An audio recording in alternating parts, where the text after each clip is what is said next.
44,000 टोला सेवक विकास मित्र की बिहार में बहाली हुई, उसमें पासवान जाति को क्यों वंचित किया गया? इसका मतलब है कि आप एक संकेत दे रहे हैं कि सरकार को कौन सी जाति वोट देगा और नहीं देगा, उसके आधार पर आप सबको खंडित करना। नमस्कार, मेरा नाम प्रेम है और आप लाइव स्ट्रीम देख रहे हैं। बिहार में आरक्षण को लेकर घमासान मचा हुआ है।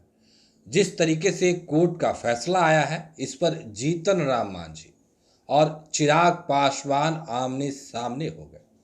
तो अब तेजस्वी यादव के नेता कुमार सर्वजीत भी मैदान में कूद गए हैं और प्रेस कॉन्फ्रेंस करके जीतन राम मांझी हो या फिर चिराग पासवान हो, तमाम लोगों को लेकर अपनी बातों को भी रख रहे हैं।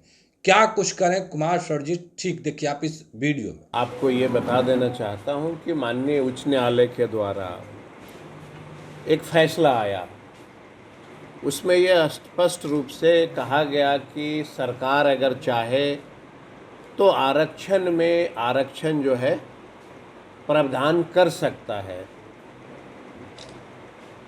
और इसके चलते पूरे तमाम बिहार के दलित समाज में, पिछड़ों में काफ़ी तकलीफ़ है।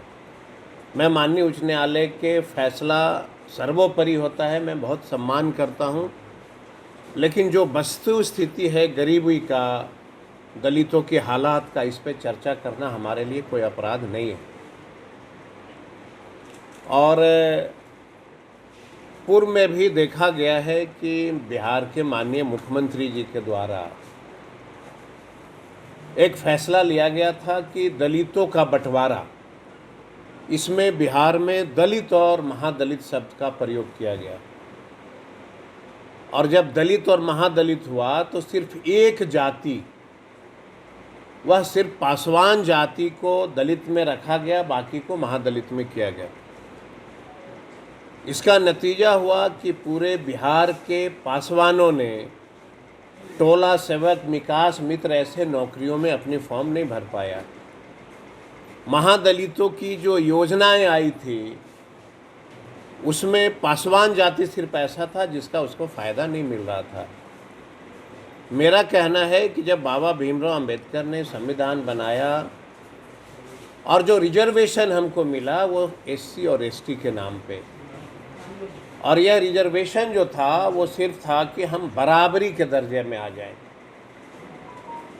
तो बराबरी के दर्जा में अभी तक हम आए हैं कि नहीं आए हैं, इसका हमारे नेता माननीय तेजस्वी जी ने ज़बरदस्त तरीके से मुख्यमंत्री को पास अपनी पक्ष को रख के कि जातीय जनगणना होनी चाहिए।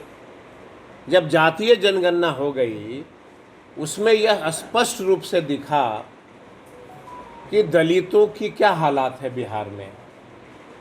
95% दलितों के पास अपना मकान नहीं, अपना एजुकेशन नहीं, कोई घर नहीं, कोई ज़मीन नहीं। यह मैं नहीं कहता हूँ, यह बिहार सरकार ने जातीय जनगणना के बाद स्वयं यह एक्सेप्ट किया कि 95% जो है लोग जो हैं आज भी गरीबी रेखा के नीचे हैं। जब सरकार ने यह मान लिया, उसके बाद फिर मैंने देखा कि केंद्र के मंत्री माननीय जीतन राम मांझी जी ने ये कहा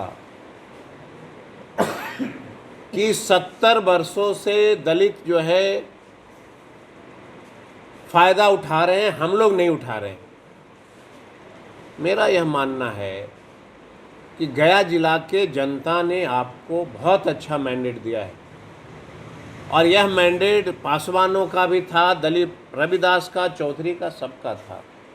यह मैंडेट आपको इसलिए नहीं मिला था कि आप जाति विशेष करके जो है आप लोगों के खिलाफ करना चाहेंगे, और वह भी एक केंद्रीय मंत्री को यह बिल्कुल शोभा नहीं देता कि जाति सूचक शब्द का प्रयोग करें कि भाई ये 4 जातियों को भरपूर फ़ायदा हुआ है। हम चुनौती देते हैं कि यह 4 जातियों का सर्वे करा लें, अलग से उनके हालात को देखें, उसके बाद ही इस तरह के भाषा का प्रयोग करना चाहिए। तो मेरा ये खंडन था कि जो हालात है बिहार में दलितों का, जिसकी शुरुआत की गई है कि आरक्षण में आरक्षण, मुझे लगता है कि बिहार के तमाम जो है लोगों में बड़ा आक्रोश है, और यह आक्रोश एक न एक दिन जन आंदोलन के रूप में जन्म लेगा और बिहार के दलित समाज जो है अपना अधिकार स्वयं ले लेंगे। आप सबों को याद होगा कि इसके पहले भी एक फैसला आया था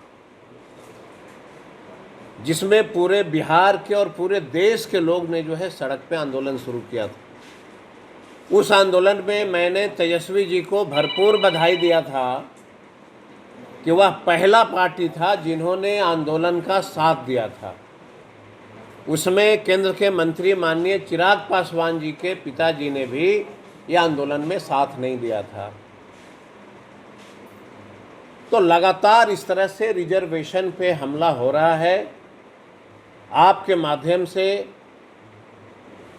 मैं आगाह कर देना चाहता हूं कि इस पे आंदोलन खड़ी होगी और बिहार का दलित, गरीब, पिछड़ा अपना अधिकार स्वयं लेने के लिए सक्षम है और लेकर रहेगा।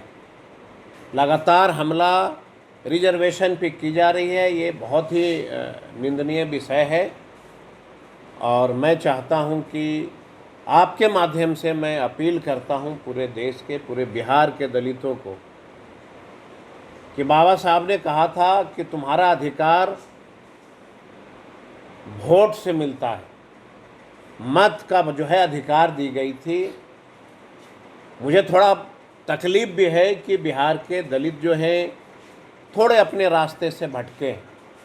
अगर नहीं भटके होते तो आज बिहार में जिस तरह से लगातार फैसला हो रहा है हमारे संविधान को टुकड़े टुकड़े में करने का, यह शायद किसी में हिम्मत नहीं होती।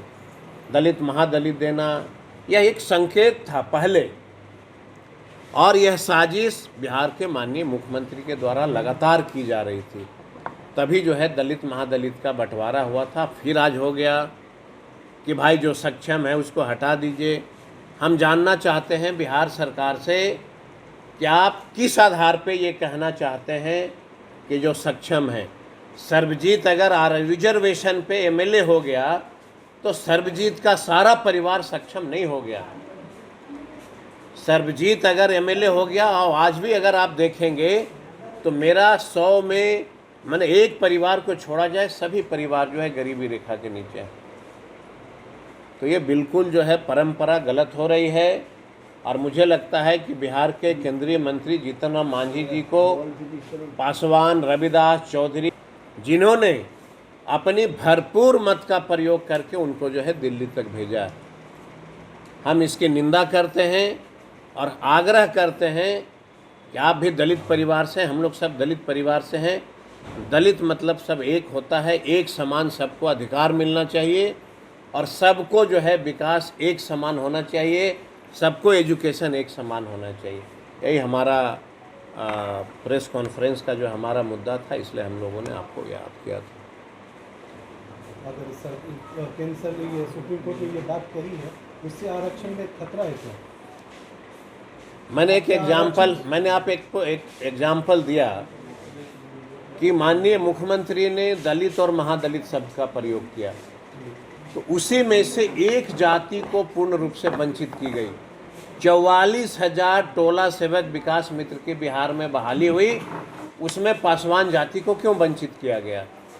इसका मतलब है कि आप एक संकेत दे रहे हैं कि सरकार को कौन सी जाति वोट देगा और नहीं देगा, उसके आधार पे आप सबको खंडित करना। तो अभी आप कुमार सुरजीत को सुन रहे थे, तमाम मुद्दे को लेकर क्या कुछ कहा उन्होंने, आपने सुना। देखिए, आरक्षण को लेकर जो कोटे के अंदर कोटे की बात हो रही है, इसको लेकर जीतन राम मांझी किस तरीके से चिराग पासवान को जवाब दे दिए थे और कह रहे थे कि केवल 4 ही जाति के लोग फायदा लेंगे। पर कुमार सुरजीत का कहना है कि जो पिछड़े वर्ग के लोग हैं, जो गरीब हैं, जो दलित हैं, वो सब एकजुट है। फिलहाल के लिए इतना ही। बने रहे लाइव के साथ। धन्यवाद।